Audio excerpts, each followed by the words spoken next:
Trousse, gestion du stress numéro 6. Apprendre de ses écarts. Bonjour, je vous souhaite la bienvenue à cette séance de gestion du mode de vie donnée dans le cadre de ce programme.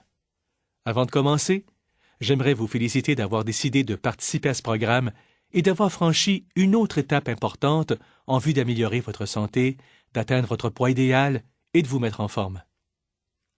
Aujourd'hui, nous nous concentrerons sur les leçons que nous pouvons tirer des écarts. Les informations que je vais vous donner sont en grande partie résumées dans la trousse éducative portant sur ce sujet. En plus d'écouter ce que j'ai à vous dire, passez en revue les informations fournies dans votre trousse au cours des prochains jours. Si vous avez des questions, posez-les à votre mentor. Ce qui se passe après un écart est plus important que l'écart lui-même. Considérez les écarts comme une occasion de repérer les aptitudes et les habitudes que vous devez améliorer.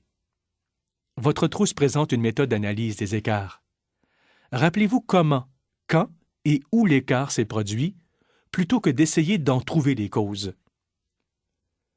Réévaluez votre attitude, vos croyances et vos aptitudes en matière de modification du mode de vie. Il s'agit d'une activité très importante qui vous sera particulièrement utile si vous faites fréquemment des écarts.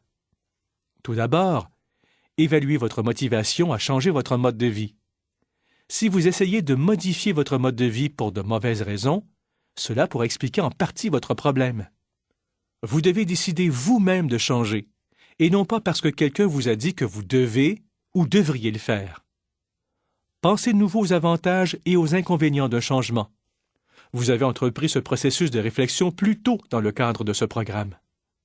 Nous savons que les personnes qui ont le plus tendance à voir les avantages de la modification de leur mode de vie plutôt que les inconvénients, auront de meilleures chances de réussite à long terme. Si, dans votre esprit, la balance ne penche pas en faveur du changement, vous n'êtes pas prêt à apporter des modifications à votre mode de vie pour de bon. Si vous voyez toujours les nombreux désavantages du changement, renseignez-vous au sujet des bienfaits pour la santé d'une modification du mode de vie et analysez les conséquences pour la santé du maintien du statu quo. De plus, parlez à des gens dans votre situation qui ont réussi à modifier leur mode de vie. Demandez-leur la raison pour laquelle ils ont décidé de changer et les trucs qui les ont aidés à passer au travers des moments les plus difficiles. Il est encourageant de savoir que des gens dans votre situation ont réussi à changer. Votre trousse éducative vous donne l'occasion de passer en revue de nombreuses aptitudes en matière d'alimentation et d'activité physique dont nous avons discuté plus tôt dans le cadre de ce programme. Il pourrait être avantageux pour vous de discuter d'autres aptitudes avec votre mentor.